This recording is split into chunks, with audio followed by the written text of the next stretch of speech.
Angie was the perfect student. Today's the day. For what? Yearbook staff? Bright and ambitious. I am going to edit the yearbook, and I'm going to be a cheerleader. But inside, she wanted more. I wonder what you have to do to be popular. Hey, Angie, come join the party. Lar! Me? You've chosen me? She used to be kind of cool. Well, now she's kind of weird, isn't she? Nice clothes, Angela. Where'd you get them, a thrift store? That's what Stacy does. She hurts people. Yeah, I just don't want to see you get hurt. You better run along now. We don't feed strays here. We are who we are. Do the best with what God gave you. I want to be better than just me. You're gonna be a cheerleader. I mean, what else do you want? You're so pretty and funny and confident. All I want is to be like you. You're pathetic. I challenge you to be the best. You are so weird. Be the best. Go away! Second best is not good enough. And so I ask you, what is your goal? Don't be the best! Again? Don't be the best! Don't be the best! Don't be the best! Don't be the best! Was it the perfect crime or a cry for help? Someone disliked her enough to kill her. It had to be some crazy person. Forgive me, Father, for I have sinned. I know what you are. Get away from me. Don't hate me, Mom. Kelly Martin, Tori Spelling, Valerie Harper. Death of a Cheerleader.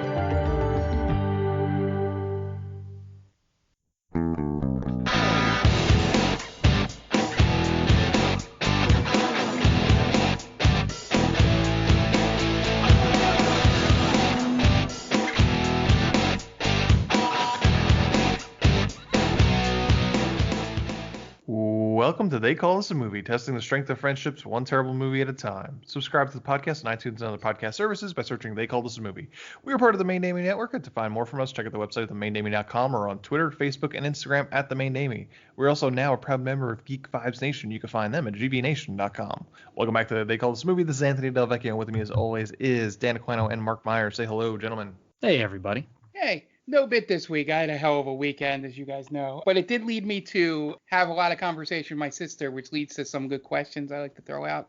We realized that we have a weird connection with Empire Records in that every Rex Manning Day, I jokingly text her it's Rex Manning Day, like as a thing every year. And we quote the movie randomly. Like it's not like in our top 10 movies or anything we love, but it's just a random thing together. And I didn't know if you guys had something that, or maybe the audience out there maybe had something they do with the sibling. I don't know. It was just Anthony messaged the whole group saying Happy Rex Manning Day, didn't you, Ant? Yep. Yeah, I know you keep that day holy. Holiday Rex Manning. I've never seen that movie. Other than that, me and my sister, although with Empire Records, we always have an argument of what's the better Ethan Embry movie. The answer is obviously Can't Hardly Wait, but she decides to be wrong.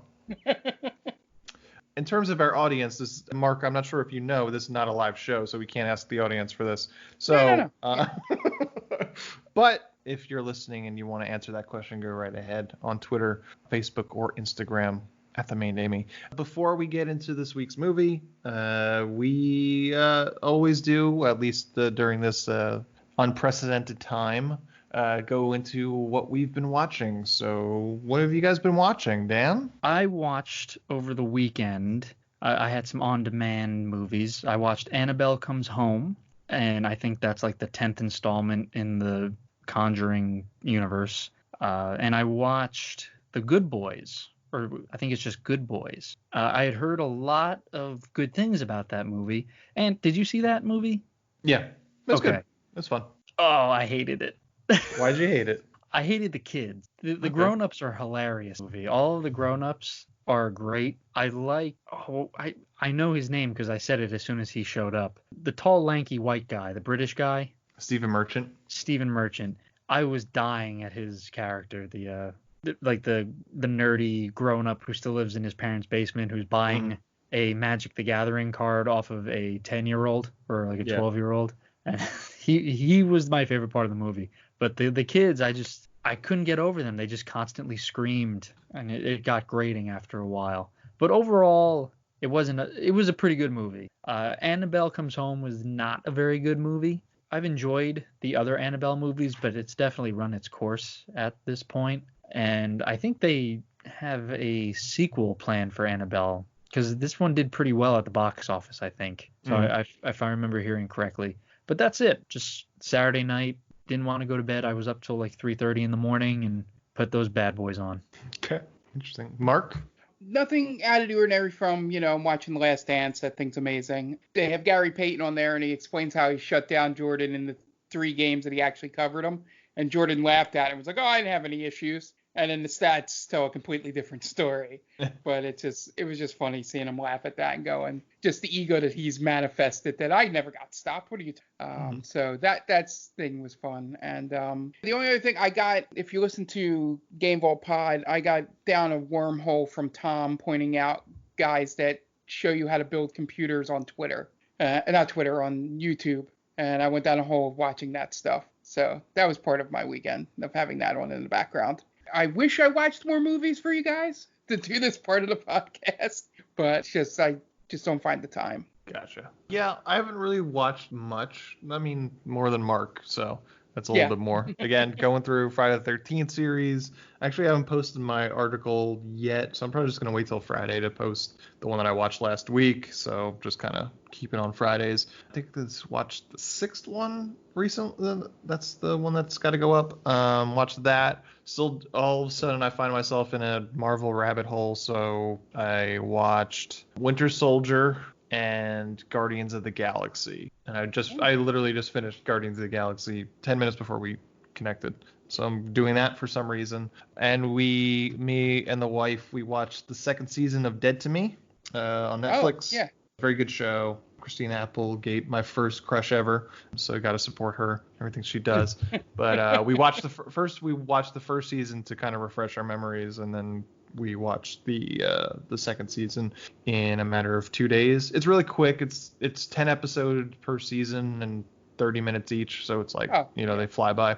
And that's really it. In the mornings, because I get up early with the dogs, I usually just throw on YouTube and stuff autoplays for like a good hour until my wife wakes up. Usually like What Culture lists and stuff like that. But that's about all I'm watching. What's keeping me sane. But this week we had a audience request, listener request for this week. So they're taking Dan's place because he was the one that brought it to our attention. So this week, Dan's choice was somebody else's choice entirely. Dan, you want to introduce this movie and how we came across it? Sure. Yeah, as Anthony mentioned, we had a listener request. A good friend of the podcast, Jim Cook, messaged me and said, hey, I'm watching this movie on Amazon called Death of a Cheerleader. I think it would be a good pick for the show. So I didn't really have any choices at that point. So I figured, why the hell not? Jim has been a good friend, and he's helped us out with some social media posts. So, Jim, thank you very much again. And thank you for the recommendation. So for this week, I chose Death of a Cheerleader from 1994. Okay, yeah, Death of a Cheerleader. I'm going to assume that neither of you guys know anything about coming into this movie about Death of a Cheerleader. Is that accurate? That is correct. Yeah, I went on blind trust. Okay. Yeah. I had no idea about the movie. I vaguely remember maybe the news story about the actual story. Being one of those line 2020 things. Just based on the timing, I doubt you remembered it, but maybe something similar.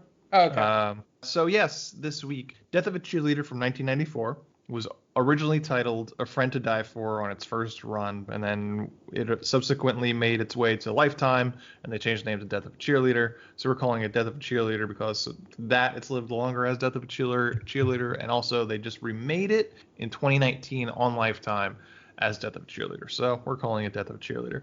This aired on NBC on September 26th, 1994. It went up against Monday Night Football, Murphy Brown, and Party of Five, and it scored a higher rating than each one of them. I was going to make a joke. Oh, man. Great minds. Yeah, I was going to say it crushed Monday Night Football. It absolutely did. Who was playing? It was the Bills versus the Broncos, I believe. Oh, yep. Buffalo Bills 27, Denver Broncos 20. Wow, that's a good game too. Monday Night Football had a rating of 16.3, and NBC Monday Night Movies, A Friend to Die For, had a rating of 17.7 with a share of 27%. Maybe we should be reviewing the Monday Night Football game over this then. So drag that game through the mud. Like if you go look at reviews, this is kind of like the the made-for-TV movie to end all made-for-TV movies, at least in the time period of the early 90s. This was like the cream of the crop, basically.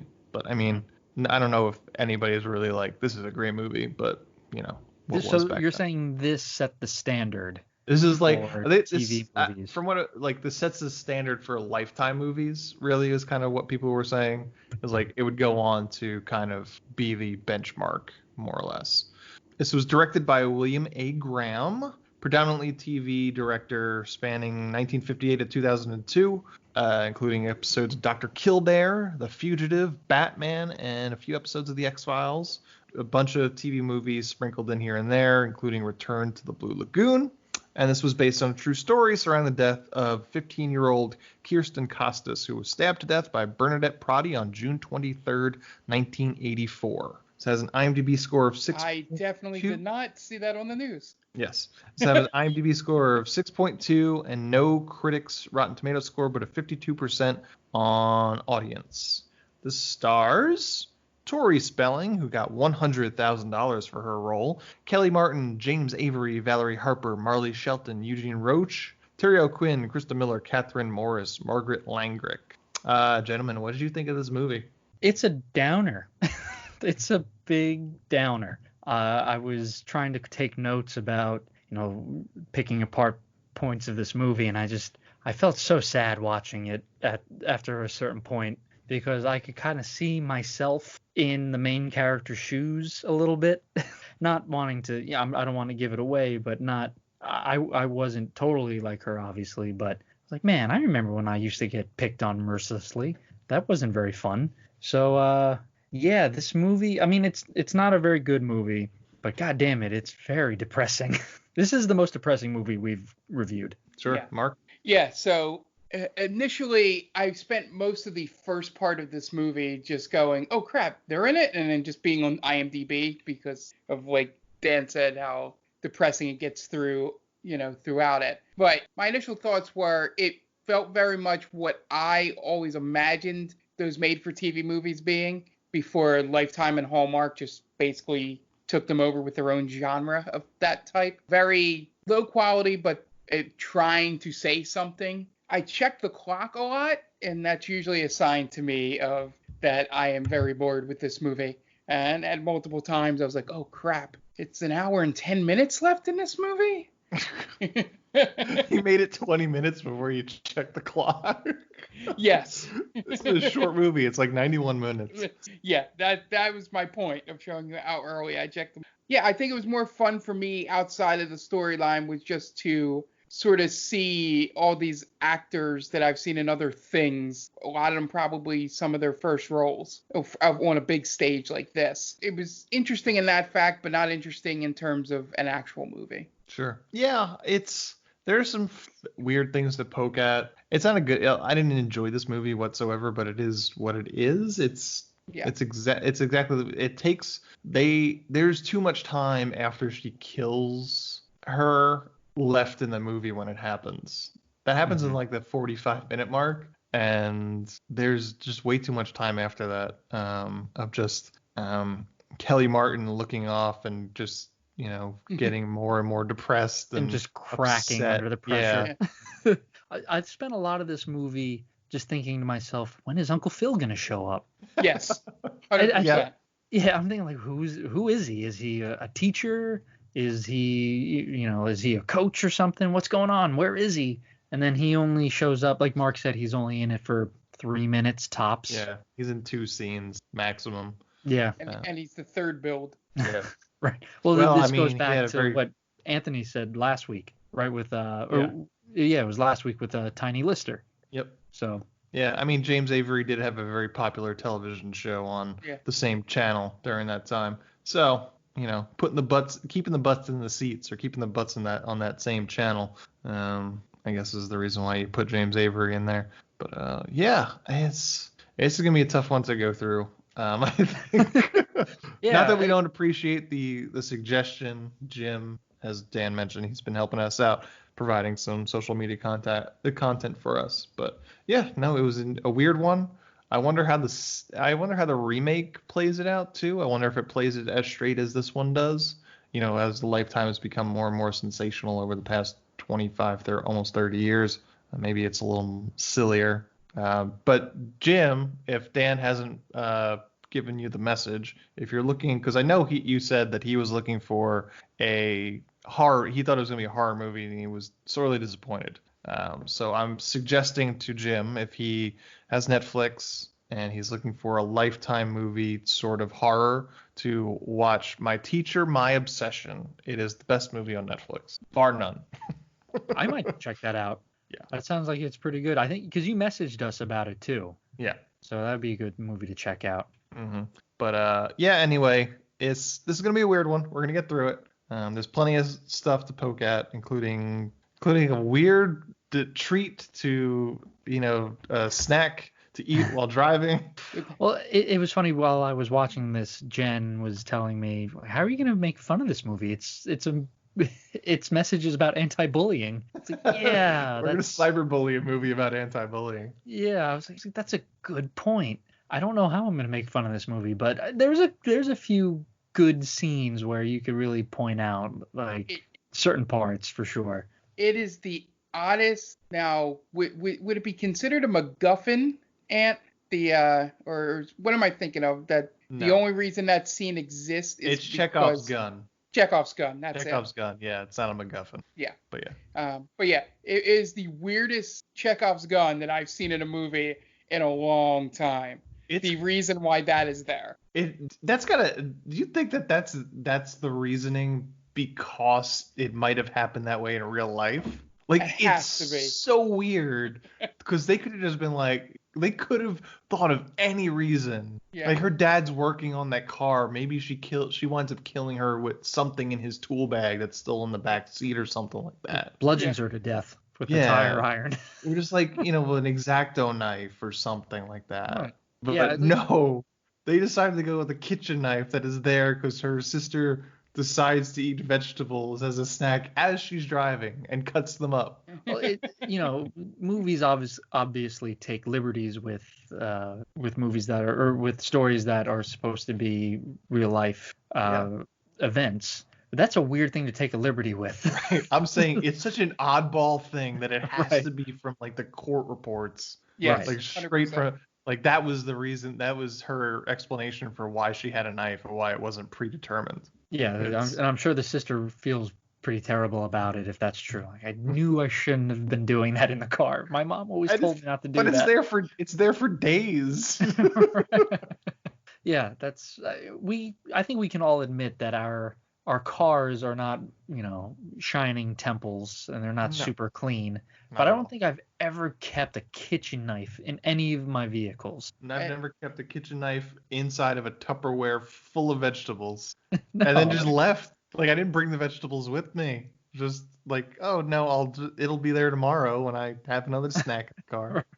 I don't need to worry about it. It's already there for me. Yeah, keeping it crisp. And what a weird way to show people that, to show how a family is, not rich. You know what I mean? Because it's used to downplay that they're poor, I guess. Your sister eats vegetables in the car. That's a good thing. Well, wait a minute. Is that a stereotype for poor people? Yeah, right. I don't know. Keeping it classy there, and keeping it classy. Like, how is that? What's the difference? You're gonna tell me you don't eat in your car?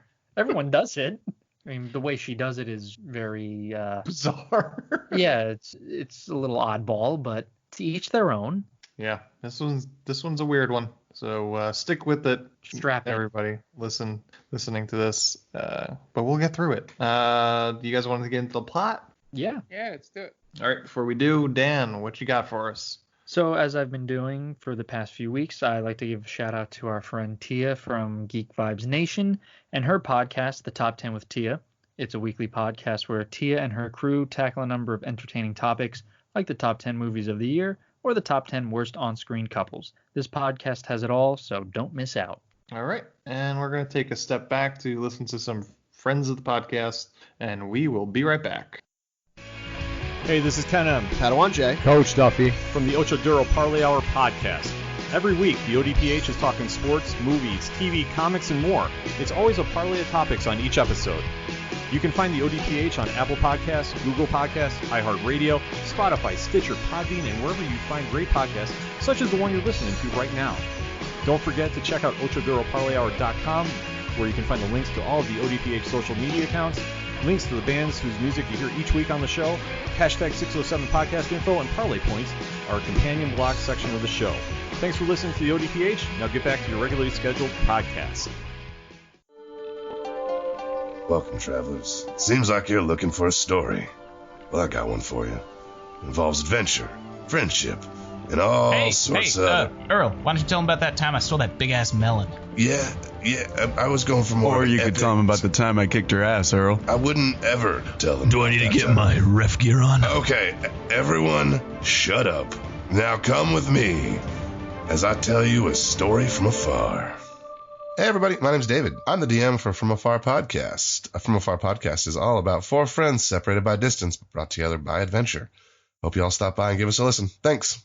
And welcome back. And now it's time to get into the plot of Death of a Cheerleader. We open on an affluent neighborhood. We got old men jogging, kids riding bikes, people playing tennis. And we settle on, the kids ride their bikes into a church parking lot, and then we dissolve into the church parking lot at night. And rich white people are sitting in their house playing cards when the doorbell rings. And we meet a girl named Stacy who asks them to use their phone. She says her friend is being really weird and she doesn't want to drive with her anymore, so she just wants to call her parents to come pick her up. She calls, there's no answer, so the people that, the man that owns the house that she just rang the bell decides to drive her home. While he's driving home, he notices that the other car follows behind her. He drives her all the way to her house, but her parents aren't home, so she just says, I'll just go across the street. The neighbors are home, I'll just go there. This is the perfect setup for a horror movie already, right? Yep. Because it kind of seems like Stacy is setting up the old man to be a murder victim, right? That's what I thought immediately. Like, oh, okay, so she's conning this family into getting this guy alone. Then they're gonna jump him and murder him, and maybe there'll be a string of murders. But it's very not exciting what happens. Yeah. So she gets out, and he says, I'll wait here until you get into the house. Just make sure you get in safe, which wasn't that much of a help. No, he just sat there. Yeah. So he waits. The guy waits for her to get in the house, and the neighbor comes out. So he sees something happening, and she starts screaming, and the neighbor comes out, and she comes stumbling up to the neighbor, all bloody, and she says, help me, I've been stabbed. She falls into the guy's arms, and there's a kid. Wonderful Tori Spelling acting. Yeah. Earning her $100,000. Yeah, so her neighbor tries to help her, and then his son, who stands there for motionless in the doorway, not doing anything until he finally gets told to call 911, which was the slowest call 911 reaction ever. And they show up incredibly late too, because the parents get there first, pretty much, or they get there as soon as the ambulance gets there. Mm-hmm. So I mean, listen, for a rich white neighborhood, I mean, you got to be there quicker, right? That's like a 5-minute response time usually, isn't that what they say? Yeah, they're gonna cut the funding to that EMT. Oh yeah. Those guys are fired. It's so fired. So her parents come home, and when they get home, cops are there, ambulance is there, and ambulance takes Stacy away to.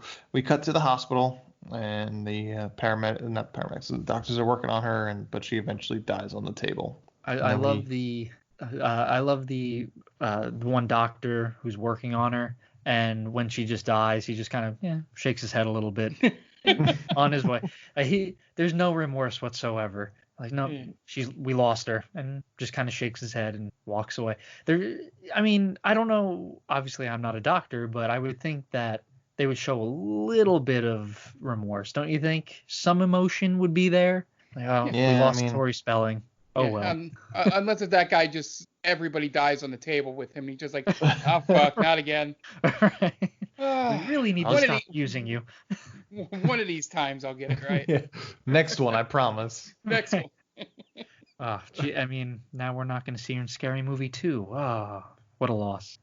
So we get 10 months earlier, And there's a pep rally, and we find out Stacy is a cheerleader. And Principal Sachs addresses the auditorium. He talks about excellence and the desire for everyone to be the best, really driving it home. Also mentions that people call him X-Lax behind his back, but Principal Sex or Principal Sucks was right there. It was right there. Or Ball Sacks. It was right there. There were so many. It was primetime NBC. But this guy, he's cool. He's Mr. Cool. He goes up there. He gives the finger guns to someone, right? He's like, oh, I see you. Yeah, I see you, girl. I see you down there.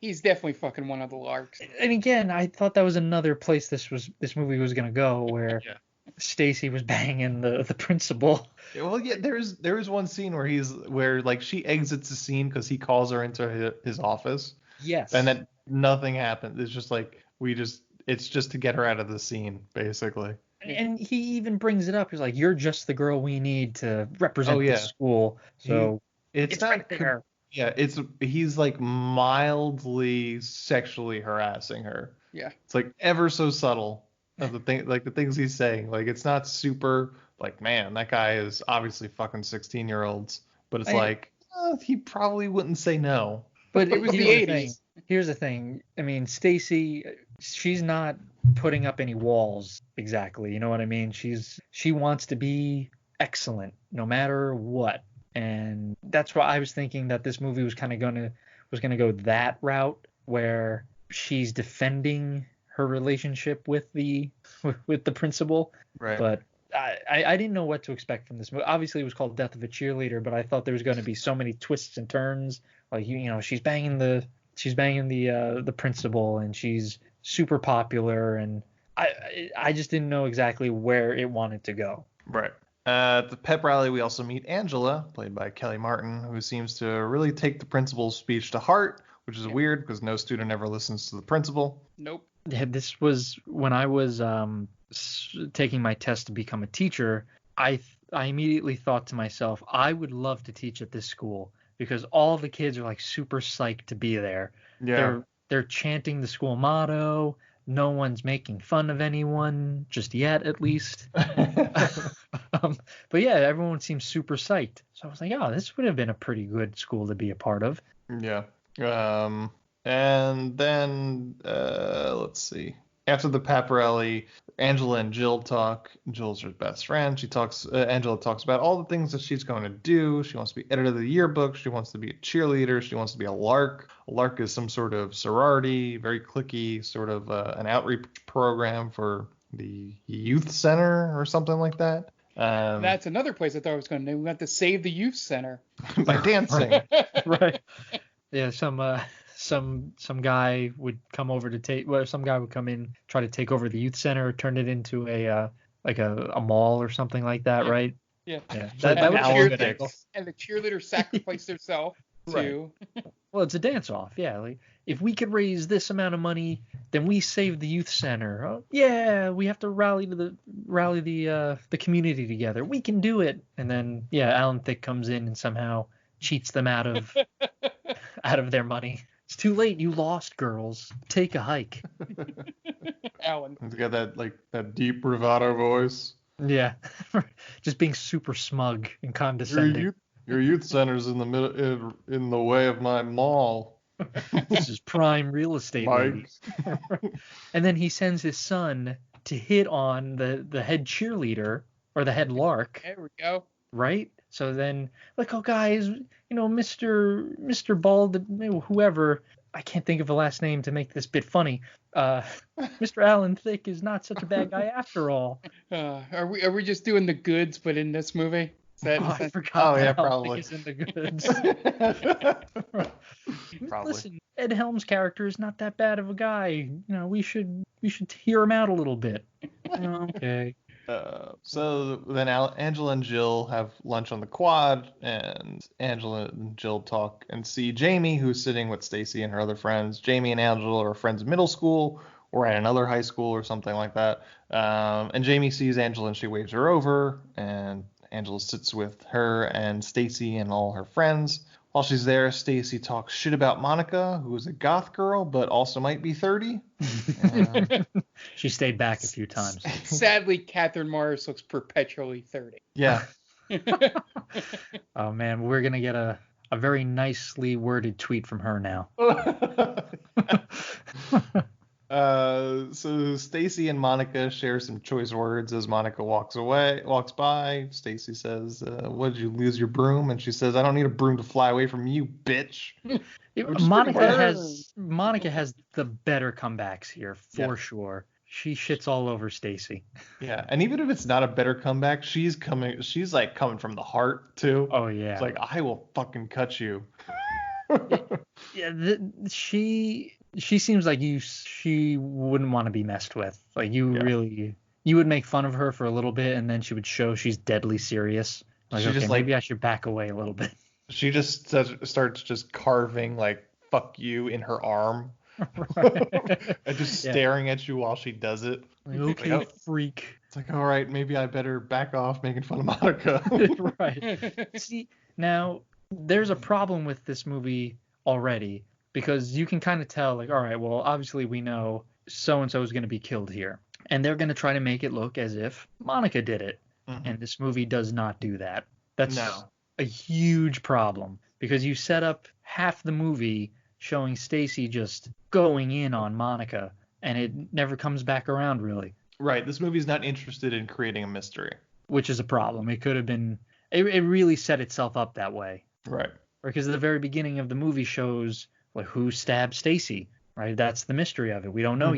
Yeah, exactly. Yeah, that's supposed to be the twist, The big thing is it's, not who you think it is, and then they even play out the school thinking who it is. Right, I mean, sort of thing. I feel like anyone with a brain would really know who did it immediately, or within maybe 2 minutes of the movie, or 2 minutes of the principal. She wouldn't bang me. I showed her. Yeah. That would have been a good twist. That would have been a great twist. That's M. Night Shyamalan-esque. He found out the real killer. It wasn't. It's like Angela was the one that stabbed her a bunch of times, but then he came in and just stabbed her once, and that was the kill shot. Right. That was, like, wait a minute. We see it all play out the way we do, but then he just comes in one more time. Just, Like he was waiting in the weeds and was like, I was gonna do this, but she beat me to it. Stab, just one, and then later on, Uncle Phil comes in like, wait a minute, they're getting ready to throw Angela into juvie. Like, wait a minute, the knife isn't serrated. Angela couldn't have done it. Like, no, I'm pretty sure I did it. No, you're not listening, Uncle Phil. I stabbed her 10 times. Like, yeah, but you missed all the main arteries. It's like, but she was stabbed 11 times. Dun dun dun. Who was this stabbed victim? And then just the last shot of the movie is just like over in the principal's office, a serrated knife on display for some reason. Like he's a big fan of Paul Hogan or something. and it's still bloody. He didn't even bother to wipe it. It's been 6 months. This is a good movie. Right. Yeah. There's so much intrigue now. Yeah. So after school, Angela tells Jill that she got a job working in the front office after school, and Stacy also happens to work there, so she's very excited. All good things are happening to her. She's gonna get close with Stacy, and she's just gonna rise to the top, basically. And then she gets driven home by Jill's parents. And she comes home, she talks to her dad, who's working on his car, and I guess she takes offense to him not caring about her getting a job with the popular girl. And then inside, her sister is making dinner, and Angela makes a point to say she hates vegetables, which you may not think so at this point, but it plays a major part in this movie. Yeah, such a weird, like you said, Anne, such a weird Chekhov's gun. This is really setting us up there, movie. Putting the rounds into Chekhov's gun. Also, did you notice, I don't think, again, I was very young in 1994, but I don't think any child talks to their parents this way. When she comes home, she tells her dad that she got a job. She said, yeah, it's with one of the cool girls. What? Yeah, it was a little weird. And he was like, all right, well, yeah, great. You got a job. Right. Yeah, what does that matter? That has nothing to do with the job. Yeah. Can you imagine if I did that to you guys when I got a new job? Like, yeah, it's with one of the most popular people ever. I'm like, who? John Oh, Hamm? you don't know? John Hamm. Like, well, congrats, Dan, I guess. I'm gonna be buddies with him, and you'll see. Things are really happening for me now. You're married, Dan. Don't you have anything better to do? No, not really. Oh. I want to see what Jen thinks about that later. Like, what if I just did this, Jen? Every time I went somewhere, oh, it's with this cool person. He's don't so talk. cool. Don't talk to me anymore, please. So her and her sister talk for a while, and Angela has her head in the clouds about the idea of living on her own and making a name for herself. Her sister Terry warns her that it's not all it's cracked up to be. And when you're on your own, you got to pay bills, you got to go to work, you got to spend a lot of time by yourself. And a real downer. Yeah. That was the realest moment in any movie we've watched. Yeah. I mean, Terry's got suck. Yeah, Terry's got some issues. She seems like she has it together, and then she just drops that bomb. It's like, I'm alone all the time. And then she shits all over her dream, basically, because Angela's a very good writer, she says. She's like, I'm one of the best writers in the high school. Like, well, yeah, you know what? Well, that doesn't mean jack shit. Oh, thanks. But Some to sister. be fair, Jill tells her she's the best writer in the school. Right. I think we're just kind of taking it at face value in the movie. Right. Yeah. But I mean, why are we not to believe that? You know what I mean? Sure. Nothing is said to the contrary. We only get at that point. Yeah, we only get 10 lines from her poem though too. So we judge for yourself based on that poem. But Court didn't like it very much. No, and neither did the yearbook club, really, I guess. Yeah, right. How do you not make I made the yearbook club. I'm a nobody. I don't think they ever turned people away in my school. Well, like, oh, thank God people want to work on the yearbook. Right. I think there might have been 8 or 9 people in that club, and that is how I won the superlative for most optimistic, because I cheated. But nice. Yeah, and that's really what yearbook is all about. Right?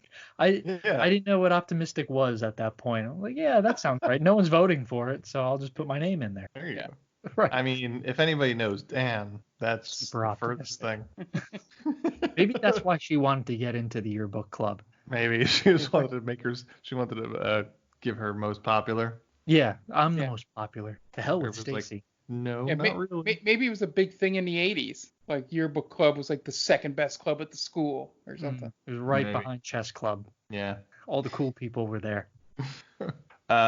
So I've lost my place.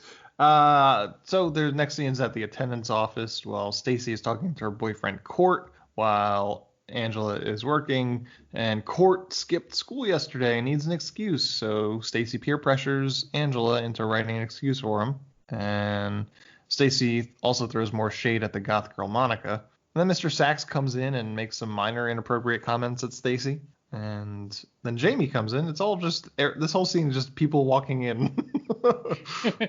Walking in and walking out of the scene. And Jamie comes in and invites both Stacy and Angela to a student council ski trip. And that's the end of that scene. So we go to the church where Angela really wants to go to the ski trip, but her mom is undecided. But then after the sermon, and she takes to heart what the priest says, and I don't even really know what he said, her mom decides that she can. I love the real quick, Mark.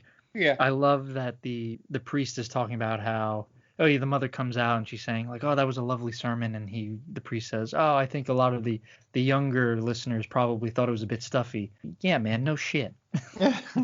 That's every child at church, unfortunately. Yeah, I was going to say, I think what he said was trying to do something outside the normal, or something like that, and that's what gave her the idea of going, yeah, maybe I should let her go. Maybe. I don't remember. So it was something like that. And just think about it. That's going to be my life in a few years, right? You're going to be a priest? Well, no, my kid begging me to go somewhere. Oh. Like, can I do this, Dad, please? Can I just take all your money and go to the ski lodge? Like, ugh, fine. I don't know obviously I don't know what it's like yet, but it just seems like such a chore. You don't want to break your kid's heart, but at the same time, it's $75. That's, I could be eating with that money. It's true. I don't want to. I'm not here to please you, kid. Or you could be feeding him with that money. Well, no, he'll have a job at that point at the. Where does she work?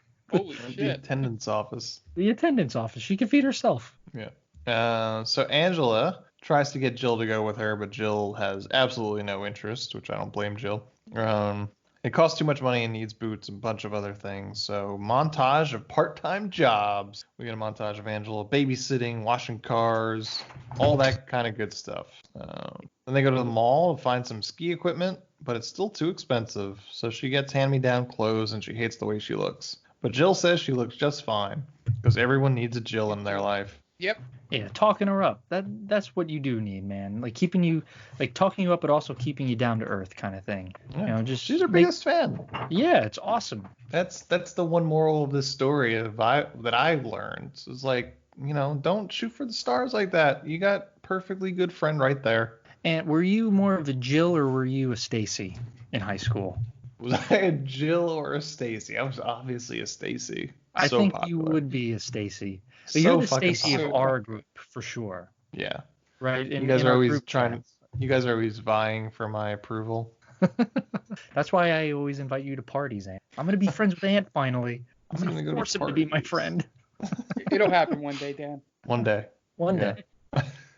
Angela's parents drop her off for the ski trip, and her mother is a little overbearing, so Jill freaks out. For some reason, Goth Girl Monica's parents are forcing her to go, which sounds just awful. It does. That's the worst. Don't force somebody to go on a ski trip. As someone that sucked the one time he went skiing, if someone doesn't want to ski, that's the worst thing you could do to them. And her parents should really read the room. I mean, she dresses in all black. That ship has sailed, guys. I'm sorry. You're not going to get her to do anything athletic at that point. Well, they're thinking that it's a phase and that by letting her go on the ski trip, she'll grow out of the black phase. The black clothes phase. That's the worst reasoning. It's nothing.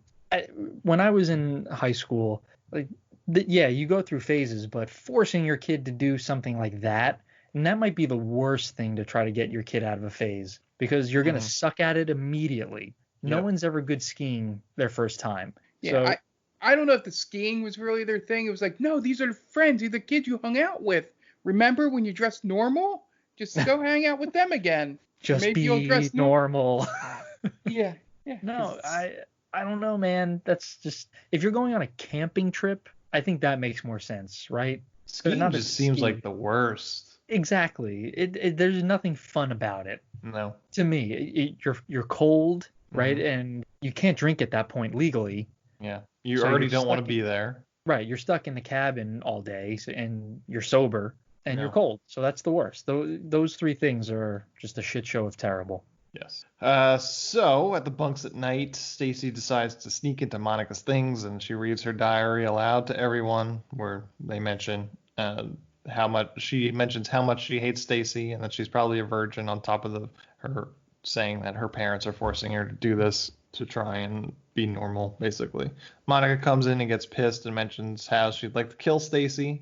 Then Angela tries to pull Monica away and tells her to forget it, and Monica calls her a wannabe and a bootlicker. And then Stacy, for some reason, gets mad at Angela for all this, and she starts giving her the cold shoulder. Then back at school, Mr. Sachs announces cheerleading tryouts are happening, and he again makes mildly inappropriate comments towards Stacy and then completely ignores Angela.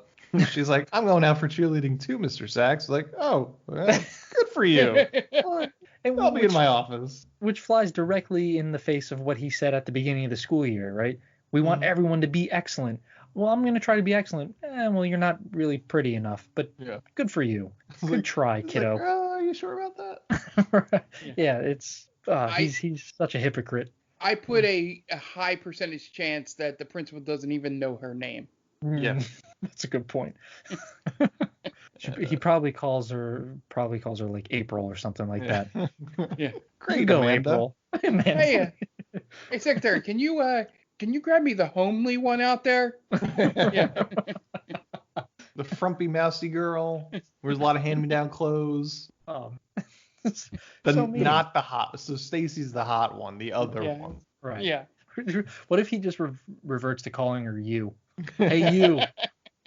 Good job, you. You did just great. A lot of the times when I don't know someone's name, I'll like call them sir or like, oh yeah, absolutely. I won't even say, anything that would make it seem like I don't know their name.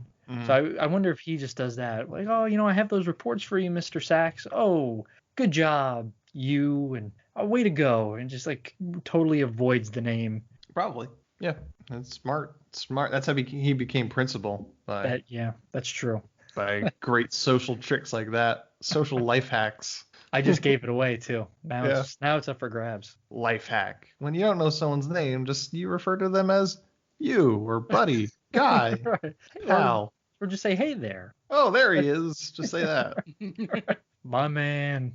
Yeah. Hey, Here guys. comes trouble. Give him the finger guns. Hey, there he is. This Everyone guy. loves that. I don't know what to say for women though. That's a mystery still. You can't do sweetheart, honey. Nope. Toots. Can't do that. Sugar tits is out. Thanks, Mel. Way to go, Mel. Mel ruined that for everybody. It was the one we had. Right. Off the table. Hey, I don't call them, hey, buddy. Hey, buddy.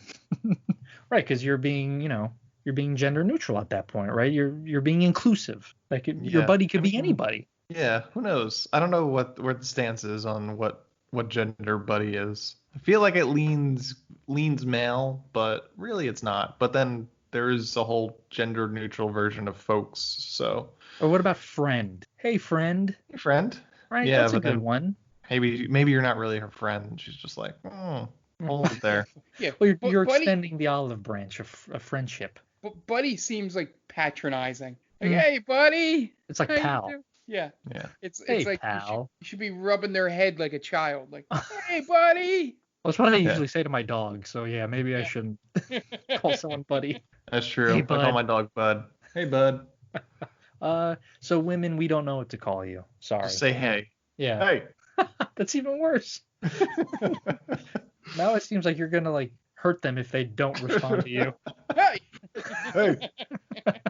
Just yell it out, hey to them. Hey. Right. Oh, wow, yeah. So, we'll figure. Any women listening, if there is an appropriate pronoun to call you, as in like, hey, blank. If we don't know your name, put it in the comments. Or we can do we can pull a Val Venus. Hello, ladies. How about that? Okay. That's not probably not be at all, right? When we do like the little shit Are that he you does. tipping a fedora at the same time? Maybe. Milady. Yeah, that would have been perfect. Milady would have been perfect. Yeah, but I don't have a fedora, unfortunately. But incels have ruined it. We can't say milady anymore. Yeah. And ruined our friend's John's favorite hat of mine. Yep. R.I.P. fedora.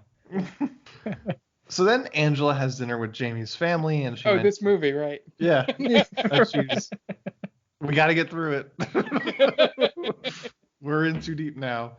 That she's hoping to become a lark, and Jamie's basically supposed to help her, and then abruptly she's all of a sudden going through initiations, and they wake her up in the middle of the night, and then they have a ceremony several hours later. How'd you get in my house? And then ceremony is in someone else's house in the middle of the day, so probably didn't need to wake her up in the middle of the night. It involves putting mayo in their hair, and then later they start driving around like maniacs with no seatbelts, start going around to random cars and kissing men on the cheek. Angela tries to kiss an old man, but he rolls up his window. Like, fuck that. Well, listen, I like it. So Stacy gives Angela like this, you're a loser look. Like, really, Angela wins that battle because she's not kissing an old man. Yeah. So if I'm Angela, I'm wiping my brow like I just dodged a bullet there. The part that makes an even a bigger burn is that he probably didn't have automatic windows. So he was manually rolling. Frantically just rolling it up like he's at a safari and like the baboons are going nuts. I could imagine. I didn't think of this before you mentioned it, Ant, with the whole initiation. Like I could just imagine how awkward it was. They wake up Angela like, oh, you're a lark now, and like, oh, that's awesome, and now you're awake and excited. Like, well, meeting's not for another 10 hours, so I mean, I guess good night. And like, oh, okay. And you just sit there quietly. And also, Mayo was just a little too on the nose, right? Yeah, we get it. And then they go out kissing guys with Mayo in their hair. That's strange. Yeah, definitely. That's a white people. White people for sure. So yeah, for some reason, Stacy is still holding a grudge against Angela for some reason. I wanted to kiss that old man. Yeah, she was like, "You're not as hot as I am. You know, old man would kiss you." Oh my God! I just thought of that idea of just her being so smug that an old man didn't want to sleep with Angela. That old man doesn't want to rape you. Oh God, she definitely deserved to die. Would we feel less like that if it wasn't Tori Spelling? No. I mean, she was kind of a bitch, but she was very much. I mean, but like Regina George in Mean Girls is so much worse than she is in this movie. Yeah. For sure. But it's Rachel McAdams. Sure. And she's like so much better looking. Sure. Sorry. And everything else. Yeah. She's a better actress and just a better person in real life. Maybe. I don't know Tori Spelling. No idea. Just really. I just want to make sure we don't come out on one side or the other on the classic Rachel McAdams versus Tori Spelling debate, because I don't know either of them from Adam. All right, there's a lot of. We're a little gun shy after Instagram last week. Yeah, we're conscientious objectors in this war. No, we have to double down on certain things, man. We can't let that dissuade us from just being who we are. We're leaning in.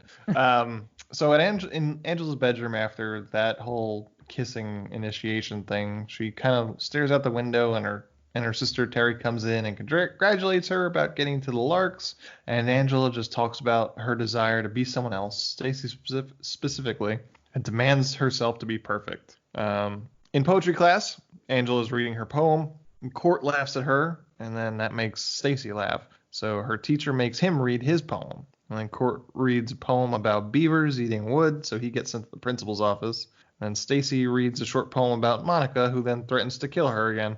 And Stacy did the very politician thing. It was like, I definitely wasn't talking about Monica. Yeah. I did not mention her name at all. Yeah. I didn't just stare daggers at her. Stare absolute daggers. Like, she was just just telekinetically just saying, you know that was about you, right? Just in case you didn't get it. She's like, that was about you. Yeah, because teachers have no idea how teenagers work. That's my Stacy voice, by the way. It was really good. Thank you.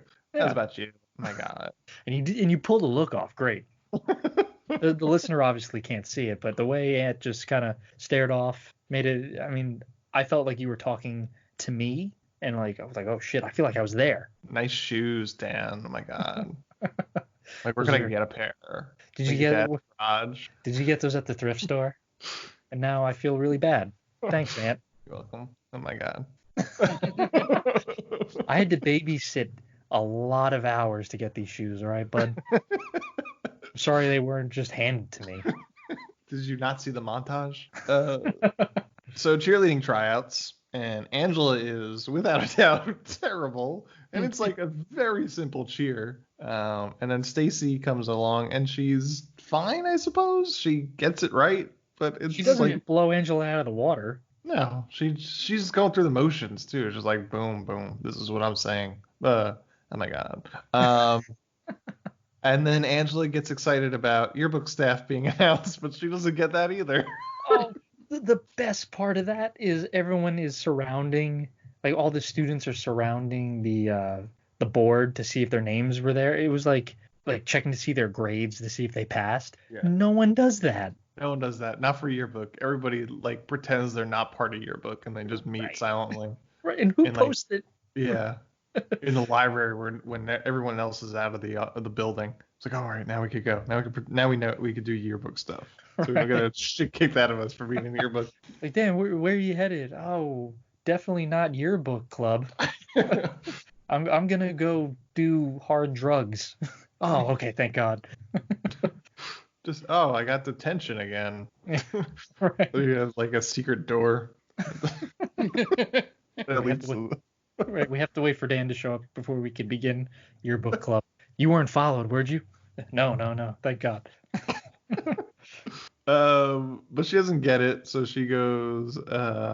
She gets upset. So Jill tries to comfort her. Then cheerleading squad is announced, and Angela doesn't get that either.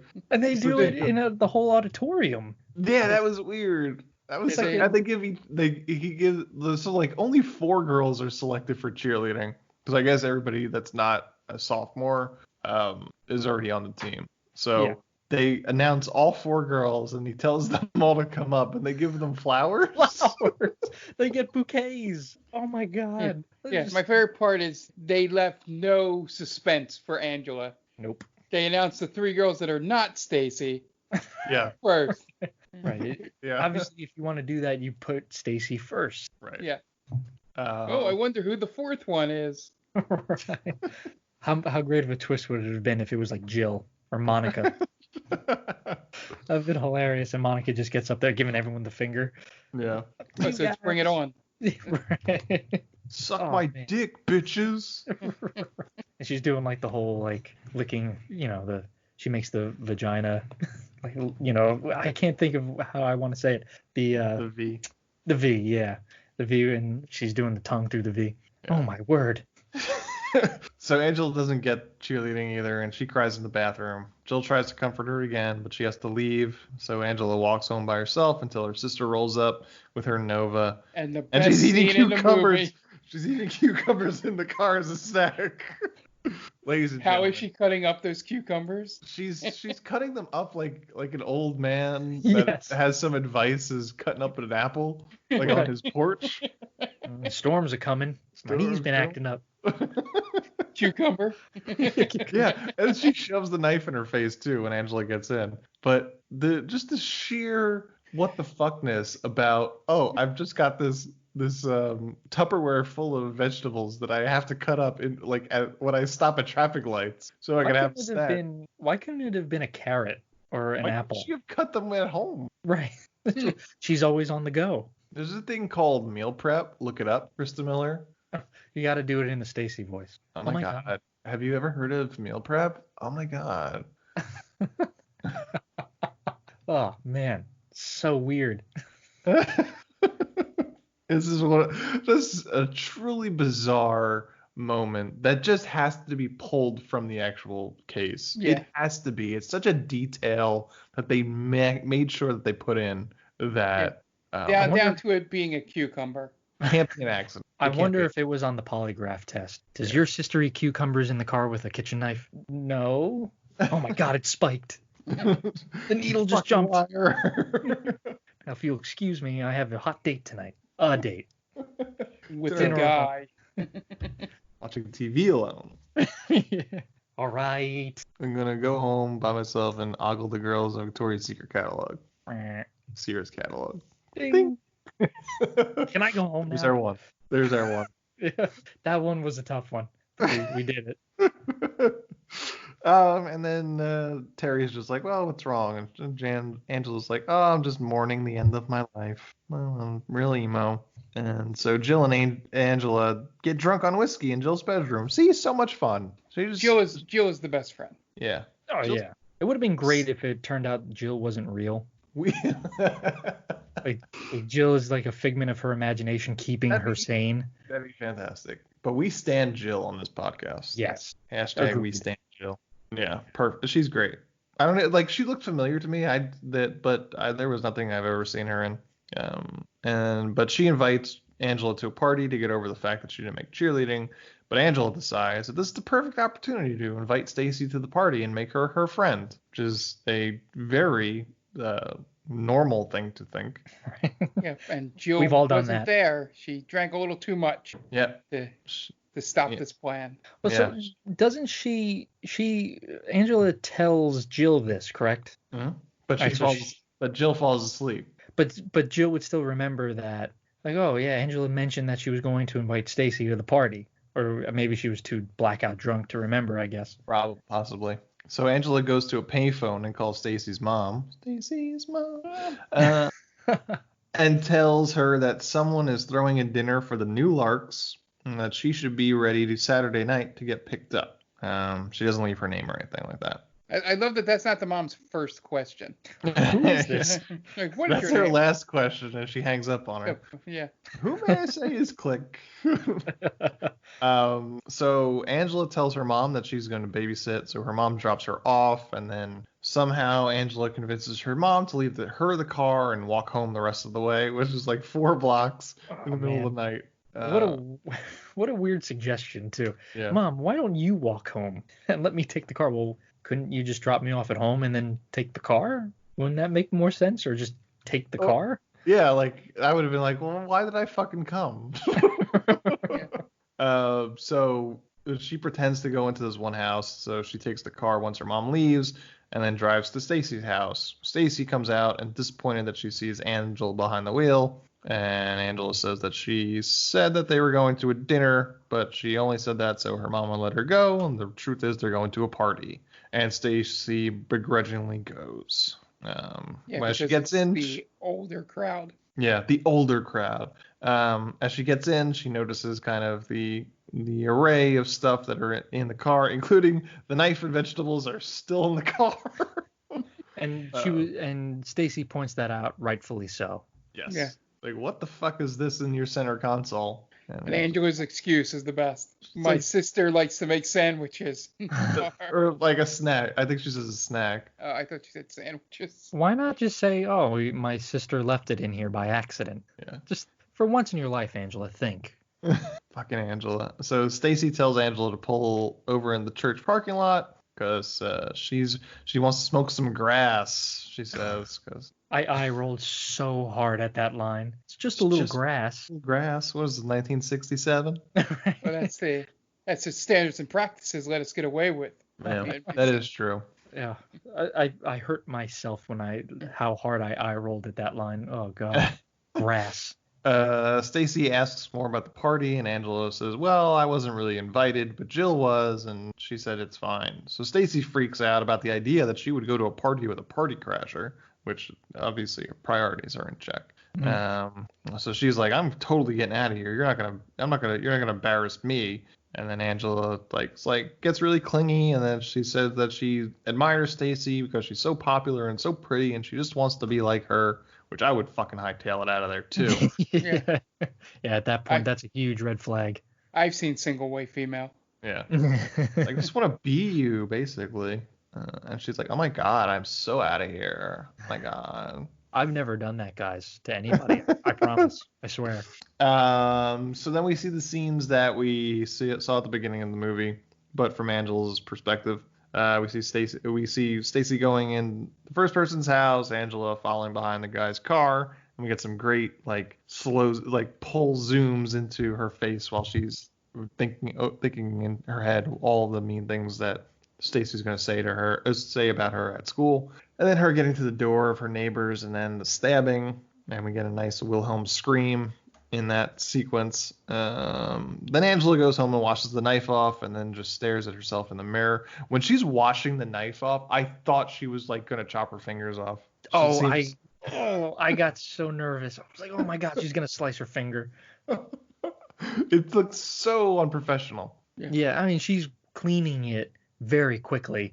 Yeah. Right, it's not like she's being careful. She's rubbing it really fast. I was like, oh my God, how is she not cutting herself? Don't sponges exist in your house? You're rubbing it you're cleaning it with your bare hands. Why not just throw the damn thing away?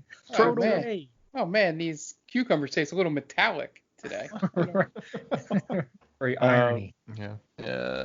Angela takes a shower, but her mom interrupts her, saying Jamie's on the phone. Jamie tells her about Stacy, and then Jill and Angela watch the news, and the description is pretty detailed. And the Nova, the light-colored Nova, should be a dead fucking giveaway to anybody that sees the one car in that neighborhood that exists.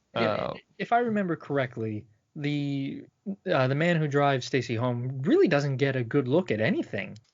He's supposedly, so in the first scene, when the parents arrive at the scene, you hear him saying that he chased after the car afterwards. Okay. But then he came back to, make sure he got his statement and everything like that. So I'm assuming he at least got a good look at the car. But you would think he would also get the license plate. That's a good point. Yeah, it was a very good description of it's a young woman with short brown hair.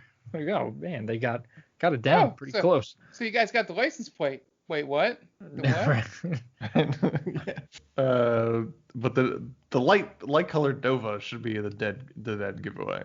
There should be only so many light colored Novas in that neighborhood. Right, because everyone's so rich.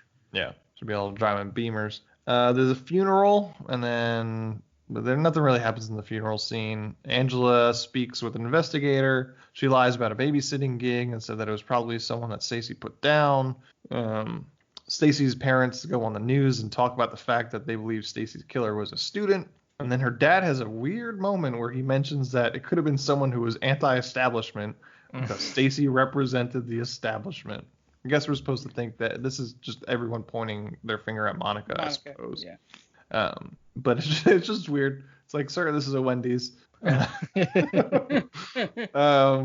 Angela calls Jill, possibly because she's going to confess to her, but Jill doesn't pick up the phone. So she kind of chickens out after that. At school, everyone thinks the goth girl Monica did it, to the point that people chase her and call her a murderer. Then at a LARK meeting, Jamie tries to disband the LARKs, and Angela says that it would make the LARKs look guilty and winds up getting herself elected secretary treasurer instead. Yeah. And at school, now all the boys like her. Yeah. At school, at the attendance office, Court comes in and asks Angela out on a date. Like, that was the one person that was standing in her way from popularity was Stacy. I never noticed she's behind Stacy. Now she's gone, baby. Oh.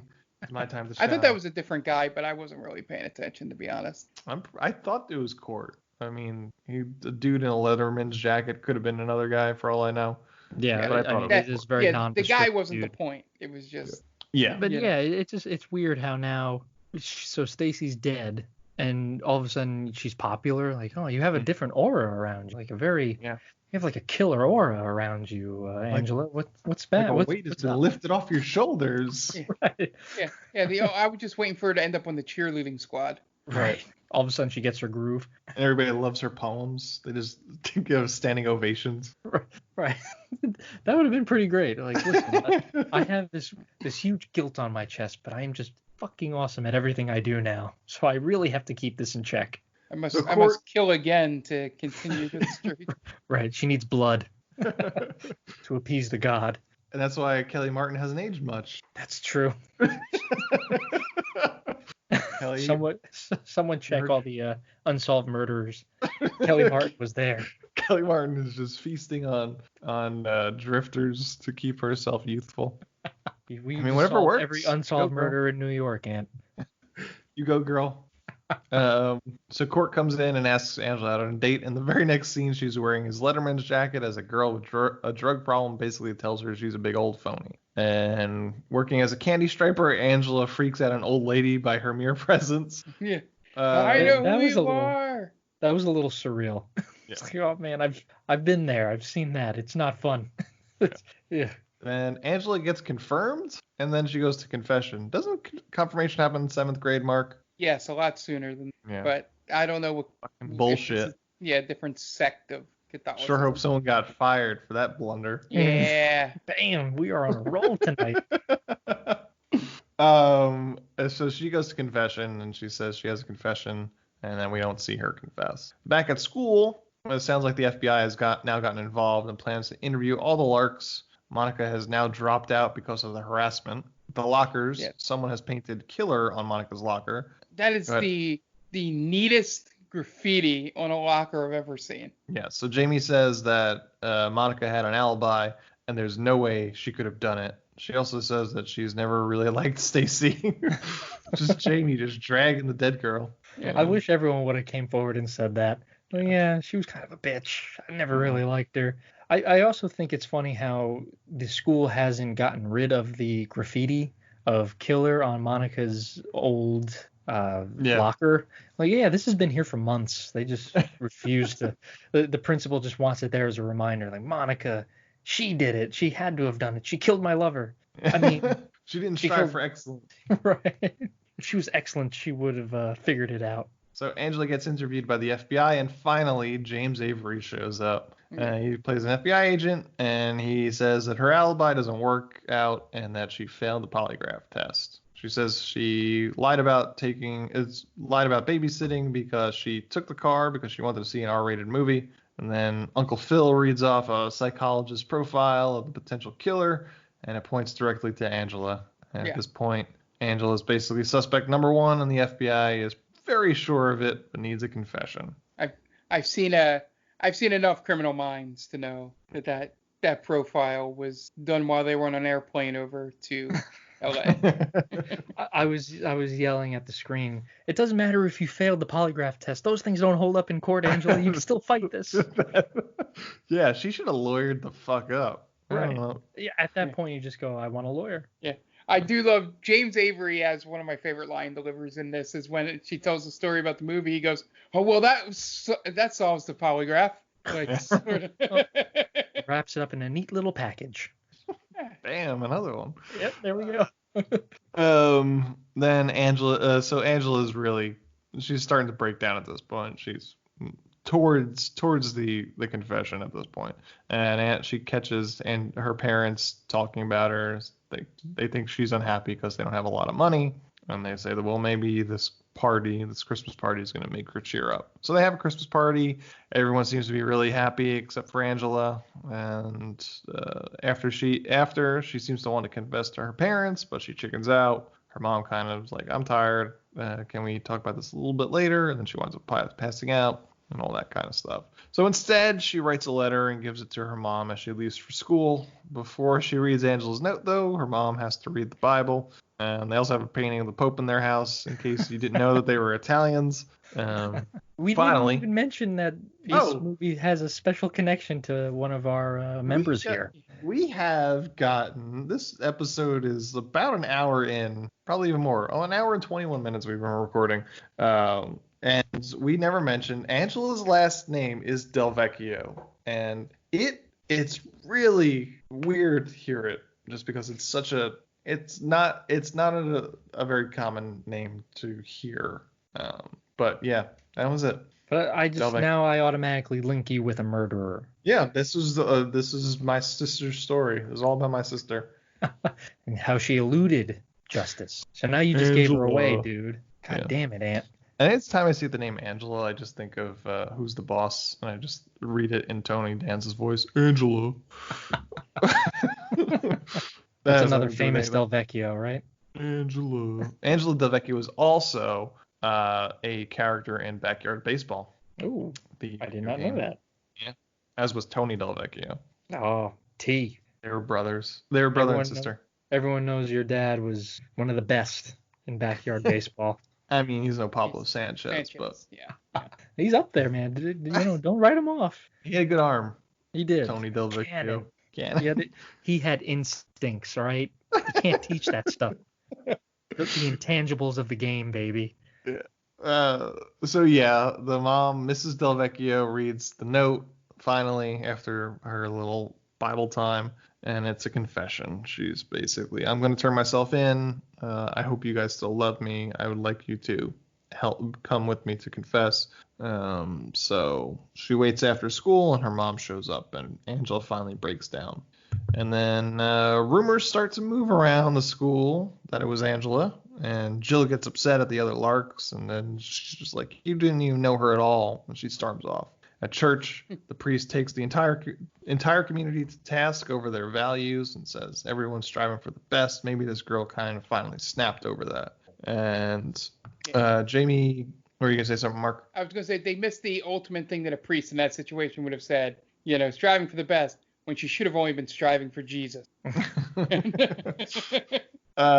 Jamie goes to confession and feels somewhat responsible for leaving Angela alone at the ski trip. The principal defends the community's values, and he says that Angela was just a sick person. He's very upset that she killed his lover. Right. That's definitely the way that a responsible educator would handle that situation. Yeah. Right. Yeah, she was just a sick kid. No, that's it. Not my fault. Yeah. Right. Bring the parents. So a trial begins. The day the DA gets interviewed by the news regarding the DA's attempt to get a murder 1 charge. Murder 1 and Murder 2 carry same max sentences for juveniles, which is just they go to juvenile hall, or they're incarcerated until they reach 25, and then they are let go. So it doesn't make much sense that they're going for a Murder 1 charge. And trial begins. The journalist points that out. Yeah. Like that had to be straight from the court record too. Oh yeah, I'm sure a lot of this I'm sure a lot of this trial stuff does. Trial begins. The DA argues premeditation. Defense argues a heat of the moment murder. And then during a recess, Jill gets accosted by one of the Larks named Meredith, who I guess feels like she's allowed to say who can and can't come to the trial. And now I guess Jamie is the lead, because Jamie comes to her rescue and they hug. And I guess Jamie, Marley Shelton, is the lead at this point in the movie, which is getting a lot of face time.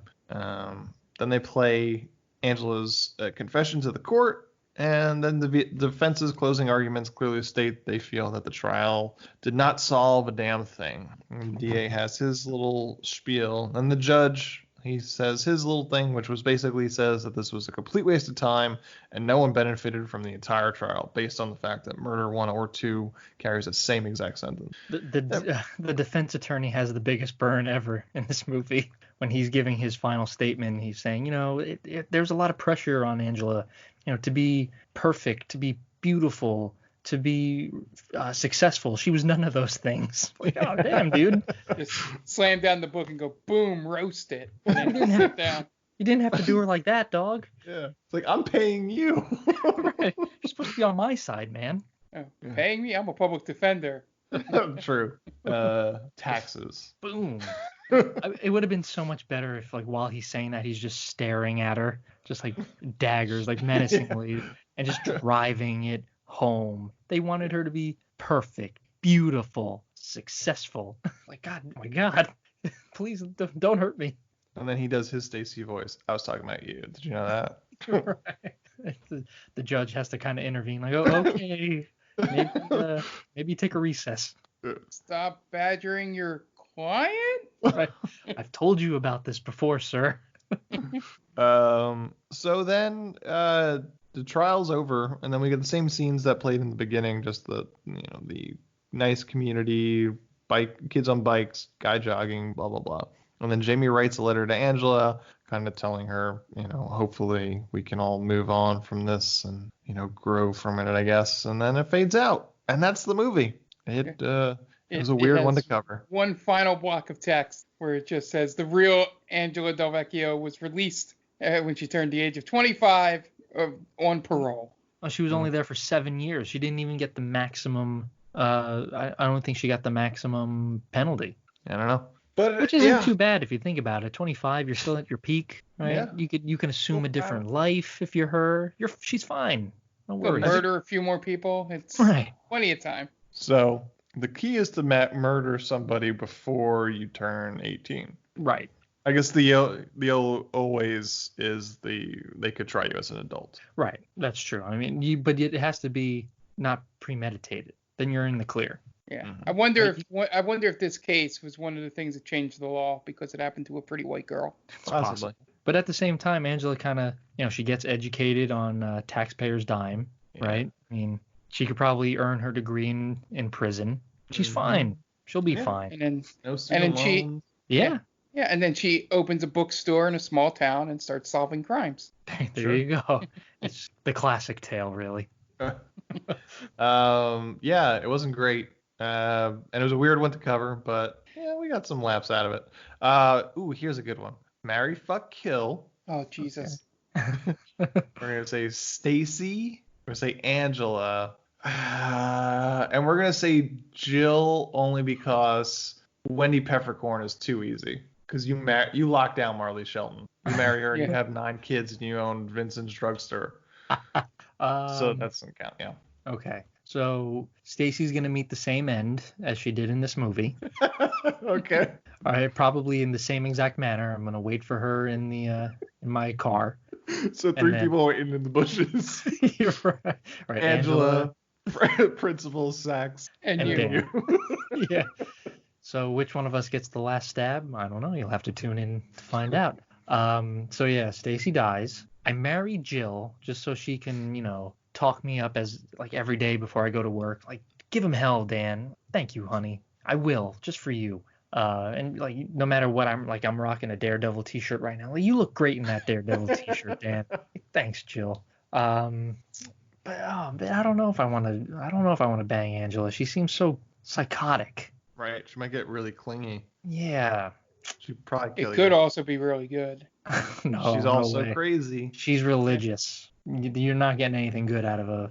Her mom's religious. Yeah. But I think at the same time that probably rubbed off on her. I mean, she goes to confession. That's true. I haven't gone to confession since my first confession. Well, she went to confession after confirmation. I feel like that's a thing that you do. Yeah. I guess. Okay. Yeah. I'm gonna stick with that. I'm killing Stacy. I'm gonna marry Jill, and I'll give it to Angela. Okay. Mark, same. That is probably the correct way to do it. Well, there's no correct way. But just for fun, I would flip Stacy and Angela. Oh, okay. Just put Angela out of her misery. Killing Angela. You're fucking Jill. No, Stacy. Stacy. I'm marrying Jill. Of course, for Jill stands, we all marry Jill. I forgot who was Jill. I forgot. I forgot the Tori Spelling's name was Stacy in this movie. Yeah, I'm gonna go with Dan's. That's the most obvious one. Yeah. Without Wendy Peppercorn there, anything goes. Because I felt that was the most obvious. Yeah. That's really it. Is there any kind of closing statements you want to say about this movie? Anybody? No. Thank you to our friend Jim for recommending it. This definitely went better than I thought it was gonna go. we were able to come up with some good scenarios. So but that's just our genius really shining through. I mean, I would do that in the Stacy voice. I can't do it though. That's just like our genius, No, this was a lot of fun. So thank you, Jim. Much appreciated. Yeah, my final thought is, as boring and not, well done as it is, I actually appreciate that they played it a little more straight than more recent Lifetime movie of the week type movies did, because it didn't feel like as much as that I wasn't wasting my time as much. At least with this, I'm like, I'm interested to see what the story is, the actual story behind it. Then if it was probably what the 2019? 19. Yeah. It was last year.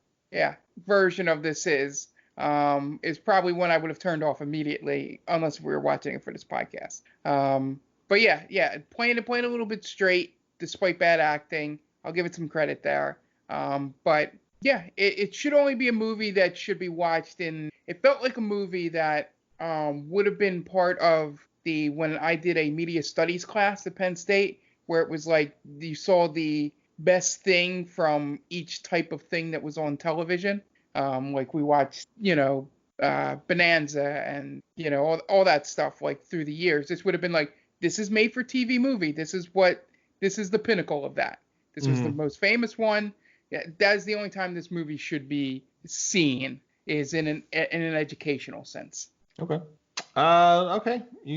I really don't have any much more to say. I think, No, I think we got it pretty good. You guys want to plug your shit? Sure. At Diaquino122 on Twitter. Come hang out with me. And our Real Play D&D, Stranger Damies, on Twitter and Instagram is at Stranger Damies. Just hit 700 followers. Yay! We're coming for Critical Role, man. We're right there. We're on their heels. So watch out. Yeah. So Stranger Damies, we air every Wednesday. You can find us on iTunes, Google Play, anywhere you get your podcast. If you're listening to this episode, these may come out the same day. I've been with things going on over the weekend. I haven't really had time to do much of editing for that. So we'll see how tonight goes. Maybe it'll be up tomorrow, but probably most likely Thursday.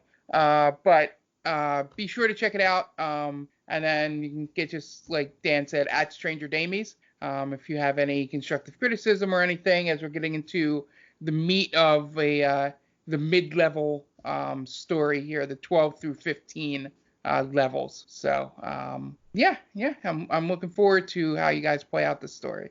Yes, this has been They Called This Movie. You can find us at theycalledthismovie.podbean.com. We're on all podcast streaming apps at They Called This Movie. Just search for They Called This Movie on iTunes, Google Play Podcasts, Spotify, Stitcher. Anywhere you get podcasts, we will be there.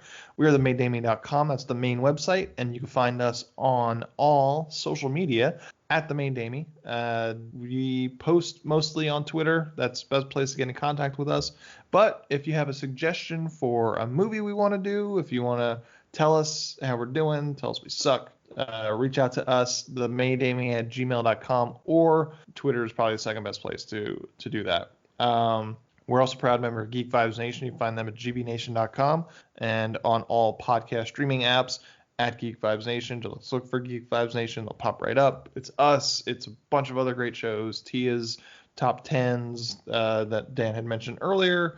Bunch of other shows that I am blanking on the names of there. But you'll find us there. You'll find a bunch of great shows that, like, any type of geek stuff that you might be into, that's there. They're on all social media, all podcast streams, just Geek Vibes Nation. Just look for them there. Great bunch of people. We're proud to be a part of that.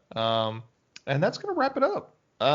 This has been Death of a Cheerleader from 1994, and it was directed by, where is it? William A. Graham. So, for Dan Aquino and Mark Myers, this is Anthony Del Vecchio telling William A. Graham to go fuck himself.